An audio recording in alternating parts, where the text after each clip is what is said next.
Okay, so this is the layout. So to the far right is where a shuttle line will be, so I can run a DMU independently into the station. And then also on the right is a siding where I can store a loco and some wagons.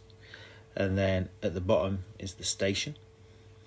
And then over to the left is going to be a diesel depot and also another storage for more locos. And then to the top is the original Inglenook. So it'll look like this. It'll be split into 4 sections. So you've got the countryside, station, industrial and diesel depot. So there's plenty of space to store locos, rolling stock, and it should be interesting operational. Okay, so this is the track down. But this is where the shuttle line goes down there. This is the main line.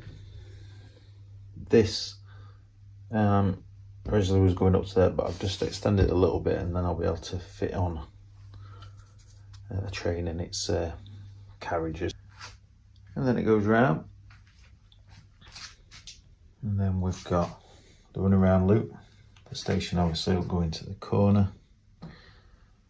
That's the DMU shuttle line, and then it goes up here. I'm just waiting for a right hand point, and then they'll run off onto there and then back into the Inglenook.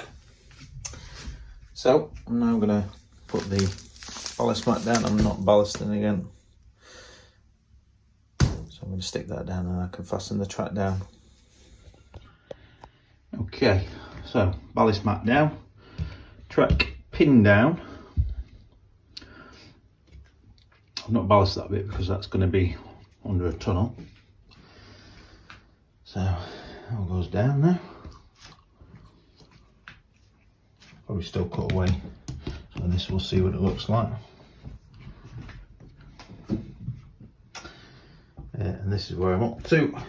Still got to take that bit of track out, and then I could put a point that way, but I thought it'd be handy to have that nice long line up there, and then so I'm still waiting for the 2 right points and then a right point to finish that bit off.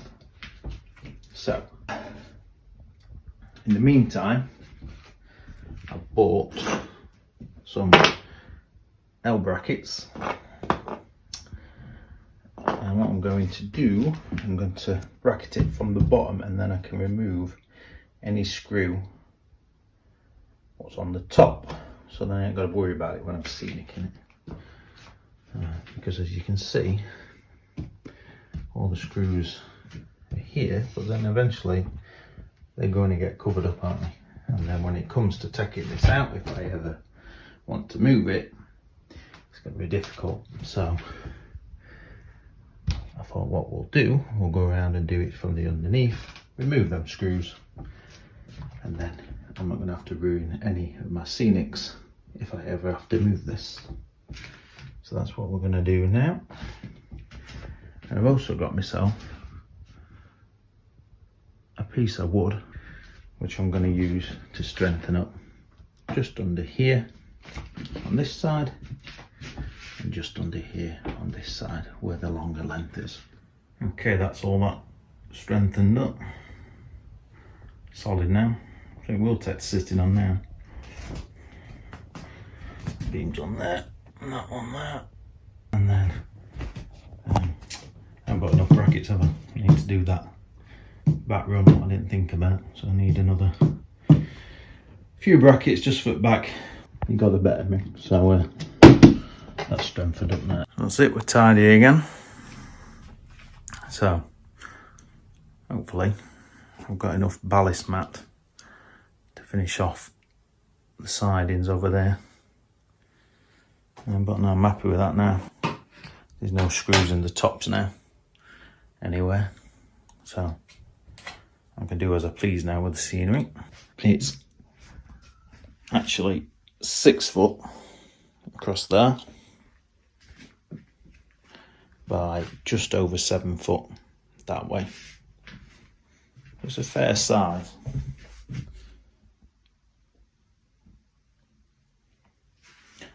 And then this is 14 inch now, this area. Originally I was planning on this on 16 inch, but I divided it up in it just out of one board, and I felt that if it had come out another 2 inches, it would have been a bit more restrictive for space. As it is, there's quite a nice space inside here to work and sit comfortably. So, no, I think it's going to be good. It's going to do everything that I want it to do. I've not named this layout yet. I've got no idea what I want to call it. All I know is that I'm enjoying buying bargain locos. The track is more or less all new. Well, it is all new, to be honest. Some of it's off eBay, but it's still new. But I don't think skimping on track is a good idea, because, you know, at the end of the day, it's not going to run well. And I've gone for Pico and everything. Got Pico points track, more or less all Pico track, apart from the third radius, because that's what came in the iTraveller set. They're Hornby, so I've made use of them. And there may be the odd bit of Hornby track in there to finish off sidings and things, but majority of it now is it's Pico. And it's not that there's anything wrong with Hornby, I don't think. I think it's fine. But I do think that the points with the Pico are better. Just the difference there does make a difference with the running, especially when you're running the older stuff. And I like this idea, you know, because I have only got a single track really, but it will be quite interesting. And obviously this going in and out will just add a little bit to it. But I'm happy with it. I'm happy with the simplicity of it. I've done layouts before, even the TT120, to be fair, just a looper track going round and round and round, and the points in the middle didn't really work. Couldn't really get to anything. It was a bit restrictive. So this, you can get to everything. I'm not going to run more than one track. I can't concentrate on one train half the time, so I know about running more than one. So I'm quite happy with that.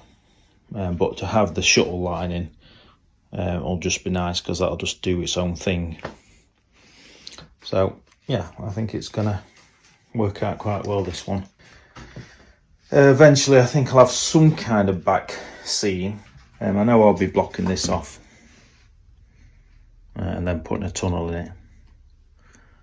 And that probably will just be a 9-inch board, scenic, and then pass into there so you don't see any of this area, and the same on this corner, so you don't see that, so then it just kind of disappears from one scene and then into another scene.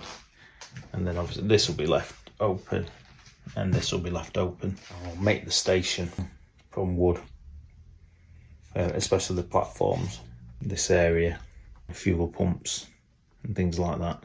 Yeah, it's gonna be good. This is all been bought with what's been made from the TT120, so I've basically replaced the TT120 layout with this layout, you know, because once again we'll go on it, nothing is cheap in this hobby when it comes to buying track and things like that. The track is expensive. I mean, the decision just to go from here to there is another £20, you know, just to have another point, and up to there it's another £21. So that's just that section. So every decision that you make, yeah, I'll just have another point, I'll just have this, I'll just have that, you know, is another £20-30 later.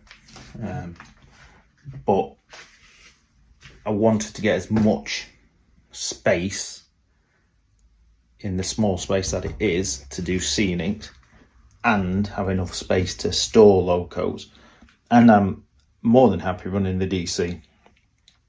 So I wanted to be able to isolate as many locos on the track, and then if you buy others then you can just swap them out, but you don't want to be swapping them out every time you want to, you know, have a few different running sessions. So anyway, that'll do for this update. I feel like I'm rabbiting on.